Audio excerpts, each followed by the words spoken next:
দিল্লির একটি রেলওয়ে স্টেশনের কাছে রামলাল নামে এক বৃদ্ধ গরম কচুরি বিক্রি করতেন। তিনি একজন দয়ালু মানুষ ছিলেন এবং প্রায়শই বাবলু নামে এক গরিব ও ক্ষুধার্ত ছেলেকে বিনামূল্যে কচুরি খেতে দিতেন। দয়ালু রামলাল।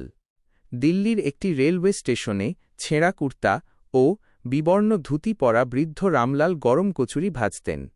বাবলু নামের এক ছেলে প্রায়ই তার কাছে কচুরি খেত এবং পরের দিন দাম দেওয়ার প্রতিশ্রুতি দিত।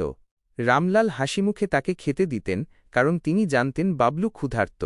রাত 12:07। বাবলু খুশি মনে কচুরি খেত এবং রামলালের দয়ার জন্য তাকে ধন্যবাদ জানাত। রামলাল এভাবে বাবলুর মতো অনেক গরিব, ক্ষুধার্ত শিশুকে বিনামূল্যে খাওয়াতেন। রাত 12:25। এক রাতে রামলাল যখন দোকান গোছাচ্ছিলেন, তখন বাবলু একটি ব্যাগ হাতে ছুটে আসে। সে জানায় তার মা লেফটওভার কাপড় দিয়ে রামলালের জন্য একটি নতুন কুর্তা সেলাই করেছেন, কারণ বাবলু তার মাকে বলেছিল যে রামলালের কুর্তাটি ছেঁড়া। রামলাল খুব খুশি হন। রাত 1:20। বিচ্ছেদ ও নতুন পরিবার। পরের দিন থেকে বাবলুকে আর স্টেশনে দেখা যায় না। 2-3 দিন কেটে যাওয়ার পর রামলাল চিন্তিত হয়ে বাবলুর খোঁজ নিতে তার বস্তির দিকে যান। রাত 1:47। সেখানে গিয়ে তিনি ভিড় দেখেন এবং জানতে পারেন যে অসুস্থতার কারণে বাবলুর মা মারা গেছেন এবং বাবলু একা হয়ে গেছে। রাত 2:41। রামলাল শোকে কাতর বাবলুকে শক্ত করে জড়িয়ে ধরেন এবং বলেন, কাঁদিস না বাবলু, তোর বুড়ো দাদু তো আছে, আমার সঙ্গে চল। রাত 3:34। রামলাল বাবলুকে তার বাড়িতে স্ত্রী গোমতীর কাছে নিয়ে আসেন। গোমতীও বাবলুর জন্য খুব দুঃখিত হন এবং তাকে ভালোবাসা দিয়ে গ্রহণ করেন। সেই দিন থেকে বাবলু রামলাল ও গোমতীর সঙ্গেই তাদের ছোট কুঁড়ে ঘরে বসবাস শুরু করে এবং রামলালকে কচুরির দোকানে সাহায্য করতে শুরু করে। রাত 3:53। শালিনীর পরামর্শ। একদিন শালিনী নামে এক মহিলা রামলালের দোকানে কচুরি কিনতে আসেন। তিনি রামলালকে চিনতে পারেন। তিনি বাবলুকে দেখে জিজ্ঞাসা করেন, এই ছোট ছেলেটি কে? এ তো তোমার নাতির বয়সী। ভোর 5:16। রামলাল বলেন, ওকে আমার নাতি বলেই মনে করো। ভগবান ওকে আমাকে দিয়েছেন। ও এখন আমার সব। বাবলু জানায় তার মা মারা যাওয়ার পর রামলাল তাকে নিয়ে এসেছেন এবং সে রামলালকে সাহায্য করে। ভোর 5:27। শালিনী অবাক হয়ে বলেন, পড়াশোনার বয়সে তুমি কচুরি বানাচ্ছ? তুমি পড়াশোনা করলেই শুধুমাত্র তোমার জীবনই নয়, তোমার বাবাকে রামলাল একটি ভালো জীবনও দিতে পারতে। শালিনী জানান যে তিনি বিনামূল্যে শিক্ষা পেতে অনেক শিশুকে সাহায্য করেন এবং বাবলুকে তার নম্বর দেন। ভোর 5:42। ত্যাগ ও অপেক্ষা। শালিনীর কথাগুলো বাবলুর মনে গেঁথে যায়।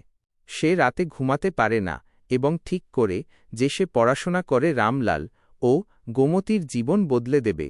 সকাল 6:21। নিজের পকেটে থাকা সামান্য কিছু পয়সা নিয়ে বাবলু গভীর রাতে নিঃশব্দে বাড়ি থেকে বেরিয়ে যায়। সকাল 6:30। সকালে রামলাল ও গোমতী বাবলুকে খুঁজে পাগলের মতো ছোটাছুটি করেন, কিন্তু কোথাও তাকে খুঁজে পান না। দিন, মাস পেরিয়ে বছর কেটে যায়, কিন্তু বাবলু আর ফেরে না।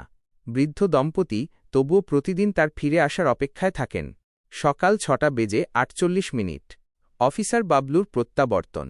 অনেক বছর পর রামলাল আরও বৃদ্ধ হয়ে গেছেন এবং তার হাত কাঁপতে থাকে। একদিন কচুরি পরিবেশন করার সময় তার হাত থেকে গরম কচুরি এক ধনী ক্রেতার পোশাকে পড়ে যায়। সকাল 7:23।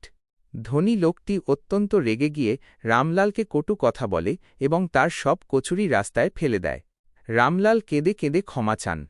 সকাল 7:44।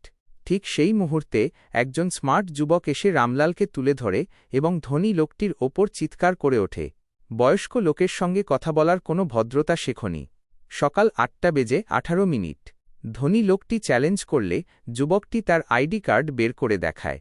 আইডি কার্ড দেখেই লোকটি চমকে ওঠে, তৎক্ষণাৎ রামলালের পায়ে পড়ে ক্ষমা চায় এবং চুপচাপ চলে যায়। সকাল 8:43। রামলাল জিজ্ঞেস করেন, বাবলু, তুই? যুবকটি রামলালের পায়ে হাত দিয়ে জড়িয়ে ধরে, হ্যাঁ বাবা, আমি বাবলু। শালিনী দিদির সাহায্যে পড়াশোনা করে আজ আমি অফিসার হয়েছি। সকাল 9:02। বাবলু জানায় সে রামলাল ও গোমতী উভয়কে নিজের সাথে শহরে নিয়ে যেতে এসেছে। সকাল 9:49। অবশেষে বাবলু তার মা ও বাবাকে রামলাল ও গোমতী নিজে